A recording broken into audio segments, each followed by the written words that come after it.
Hello guys, welcome back to another video, and today we are talking about 5 things that could have killed Fortnite. The thing about Fortnite is that I actually thought it would have died like a few months ago, but no, it's still growing to this very day. Well, not really.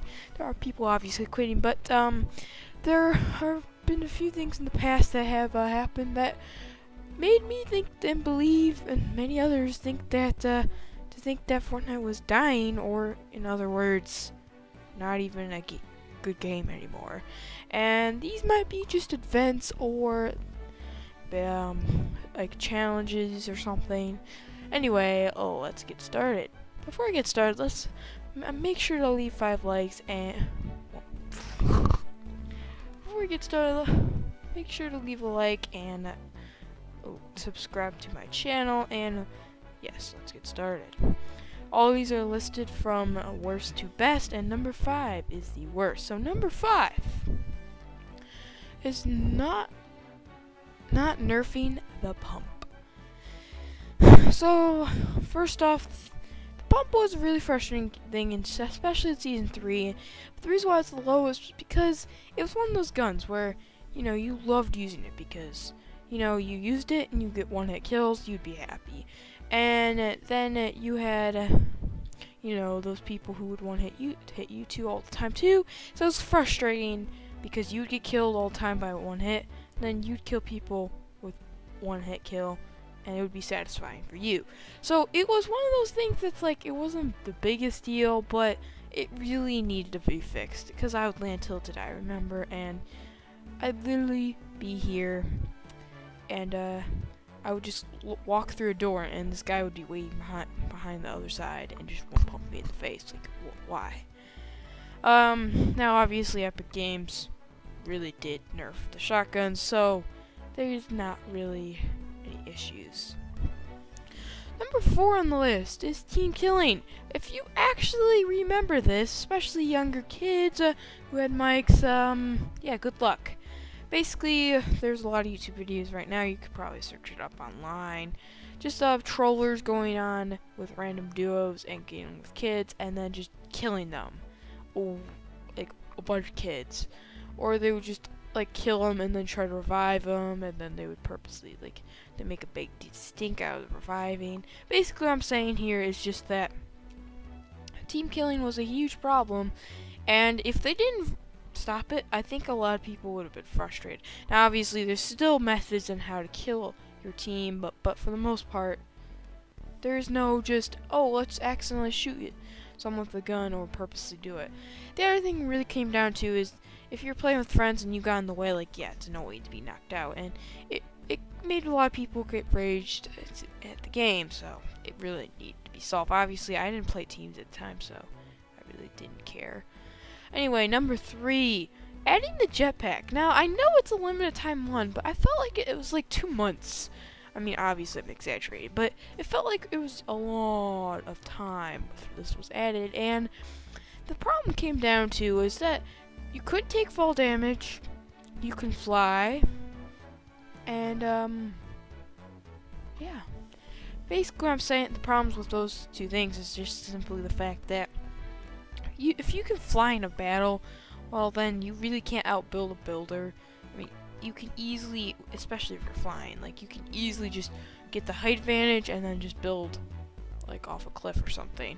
Like, if the issue came down to you couldn't get the height advantage against the guy who had a jetpack, and so therefore they would just go above you and just like attack you. And yeah, sure, it ran out of the juice or whatever so that you fell, but it didn't really matter, because if you played it smartly, you could just fall and then at the last second press the button and then float and then go back to the ground.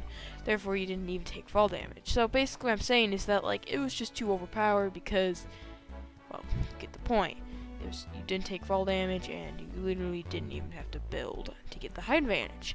So if you're a builder who built up and tried to get the height advantage, you couldn't even be fast enough. It wasn't even possible, even for Myth or even Tfue, to even build fast enough to outbuild this guy. Anyway, number 2, adding the guided missile. Oh my! What a pleasure to talk about it. Just kidding. Yeah, the only reason why I actually liked this thing was because I actually got a victory royale with 9 kills a guided missile, which was pretty cool. But that was in Season 3.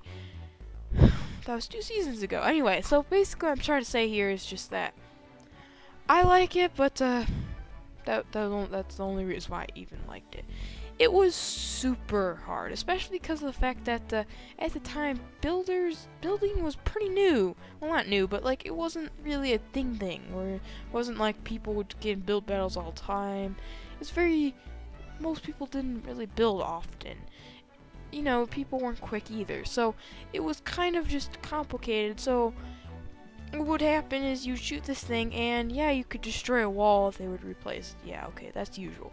Thing is, you basically are making people camp, and it was just so frustrating. The other thing that was kind of stupid is, yeah, okay, you really, the guided missile, once you used it, you can't move your own character, you can't see your character.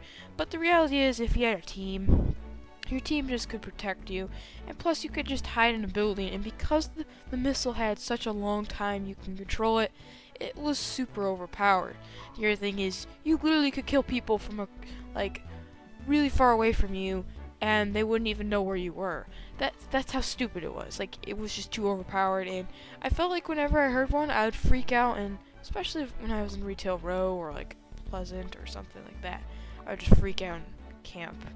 It really, all it did was just make people camp, because you didn't want to be attacked by it, but the person who was using it had to camp, and obviously camping is one of those things that you just don't like. Anyway, it's really annoying. It was overpowered, let's just say. Anyway, number 1, Season 4. Now, you might be like, what are you talking about? Season 4 was fine. I remember this one of the times where there was no solving this. Obviously, with the guided missile, they removed it, they solved it. They removed the jetpack over time, T-killing was removed, the pump was nerfed. So basically all the other situations were solved. The thing was with Season 4, and the reason why I was killing Fortnite is because their skins were stupid. A lot of people hated Season 4 because of how uncreative it was at the time, by the way. Make sure to check out my looking at Season 4 video. Anyway, so basically that was a huge issue. The other issue came down to, well, it was just that, like, everyone thought, oh, it's just gonna be like Season 3, except, the skins are worse. People were used to Season 3 with the good skins and stuff, so everyone's like, oh, what a disappointment. And honestly, I agree, I mean, yeah. But the issue came down to, at the time, no one knew what was gonna happen, and that's why, if you watch my Season 4 video, I actually said it was decent. Because of the fact the map changes actually happen. Yeah, they add risky reels, okay, and they did add craters, but like there was nothing too exciting. What I mean is, like, when that rocket went off, it was pretty cool. So I give it that, and also the fact that at the time, a lot of people were saying that Fortnite was just a repeated game that they just kept playing, and it was one of the most common themes at the time that I'm being bored. I'm bored. And literally, I think that if they had another Season 4 for Season 5, it literally would have killed Fortnite. But the thing was that Season 5 literally just made everything way better. The other thing about Season 4 that really just was stinky, well, dumb, is that, generally speaking, there really weren't much positives. They nerfed shotguns. They made it harder to build. Yeah. This was at the time where there's theories about how Fortnite is dying, and people were saying, like, oh my god, they nerfed shotguns. It was a very negative time. That's why people were thinking it was gonna die. A lot of people were saying they're bored, it was just a repeating thing. The only thing that actually saved it was playground mode. Anyway, hopefully you guys enjoyed, and hopefully Fortnite doesn't die tomorrow, but because that's funny. But anyway, make sure to look at my videos, and I have a schedule, which is every Monday, Wednesday, and Friday I make a video, so please make sure to check me out then and there. Anyway, goodbye.